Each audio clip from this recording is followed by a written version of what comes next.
Surah Maryam, the call of Abraham, peace be upon him. Learning objectives.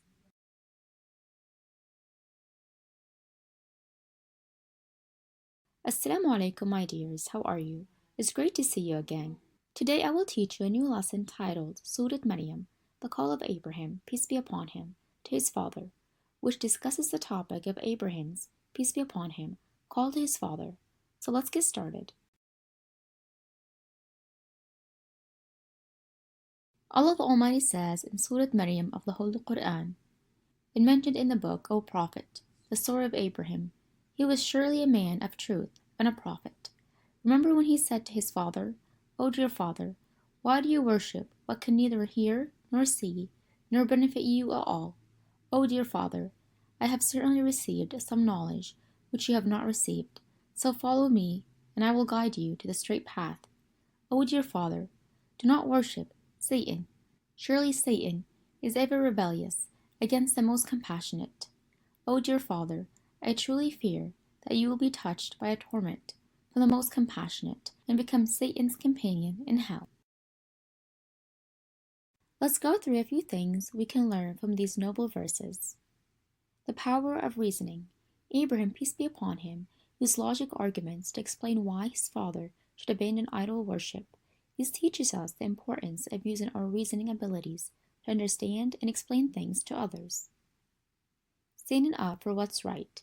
Even though his father didn't listen and was not willing to change, Abraham, peace be upon him, didn't give up on his beliefs. This reminds us that we should always stand up for what we believe is right, even if others don't agree.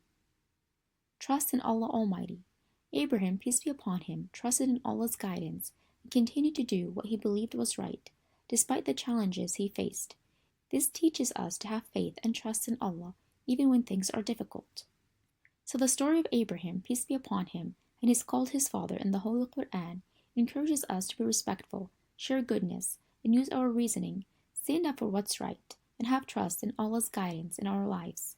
These are valuable lessons that can inspire us to be better individuals as we grow up. Before you start interpreting the noble verses, consider this question. Search through the previous verses for words indicating the following meanings. Always truthful, disobedient to Allah Almighty. Well done, my dear students. I'm proud of you. The term man of truth means always truthful, whereas rebellious means disobedient to Allah Almighty. Now let's start interpreting the noble verses. Abraham, peace be upon him, was truthful in all his words and actions. Therefore, Allah Almighty chose him to be a prophet and a caller to the oneness of Allah Almighty in his worship. He began by inviting his father to monotheism. Monotheism, the worship of Allah Almighty alone without associating any partners with him. In the story of Prophet Abraham, peace be upon him, we see how he began his invitation to his father with gentle speech, kind words, and good manner. He did not insult his father's idols, and he reminded him that he was a prophet and a truthful person. This was to stir up his father's compassion and touch the core of his heart. He repeated his call to his father, O dear father, 4 times in a row, asking him why he worshipped idols, despite their inability to do anything, and why he abandoned the worship of Allah Almighty alone. The call of Abraham, peace be upon him, to his father, Azar, and his dialogue with him included the following matters. Firstly, the noble verse 42 addresses the topic of abandoning the worship of idols, while the noble verse 43 focuses on the oneness of Allah and his worship. As for the 2 noble verses 44 and 45, their topic is the warning against following Satan. Let's begin by discussing the first topic highlighted by the honorable verses, which is abandoning the worship of idols. Abraham, peace be upon him, called his father with gentleness, kindness, and softness to abandon the worship of idols, because they are powerless. They do not hear or see, they do not bring benefit to anyone, nor do they protect them from harm. Therefore, they do not deserve to be worshipped. In these noble verses, it is clear that Abraham, peace be upon him, feared for his father, yet despite that, he did not scream in his face that punishment awaited him, nor did he threaten or warn him. Instead, he spoke to him politely and with courtesy. Now we're on to the second topic discussed in the noble verses, which is about worshiping only Allah Almighty. Ibrahim, peace be upon him, called his father to follow the straight path, which is the worship of Allah Almighty alone, and abandon idolatry in order to attain paradise. He said to him, O dear father, indeed, I have been given knowledge that you have not been given. So accept my advice and follow me. I will guide you to a straight path. We have now reached the third topic discussed in the noble verses, which is a warning against following Satan. Abraham, peace be upon him, advised his father against worshipping Satan and following his ways, as Satan only leads to disobeying Allah Almighty and neglecting his commands. Pay attention to this information. Abraham, peace be upon him, asked his father not to obey Satan and worship idols, because Satan is known for disobeying the commands of the Most Merciful and his arrogance in refusing to obey Allah Almighty.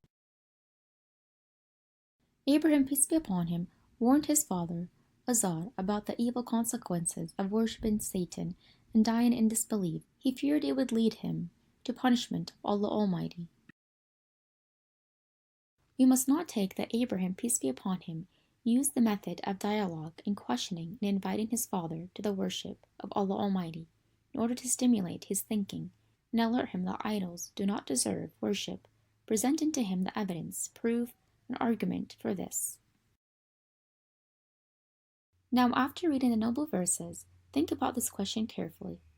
How many times has the phrase, O dear Father, been repeated in the noble verses? And what does this indicate? Well done. The phrase, O dear Father, has been repeated 4 times, which indicates the courtesy of Abraham, peace be upon him, his love for his father, his gentleness and respect towards him, his eagerness to invite his father to be saved from the punishment of Allah Almighty. Now we have reached the end of the lesson, Surah Maryam, the call of Abraham to his father, and together we have learned: Abraham, peace be upon him, was truthful in all his words and actions, so Allah Almighty chose him to be a prophet and a caller to the oneness of Allah Almighty and his worship. He began his invitation to his father Azar with gentle words and good manners. He called his father to abandon the worship of idols, because they are powerless. They do not hear or see, nor do they bring benefit to anyone or protect them from harm.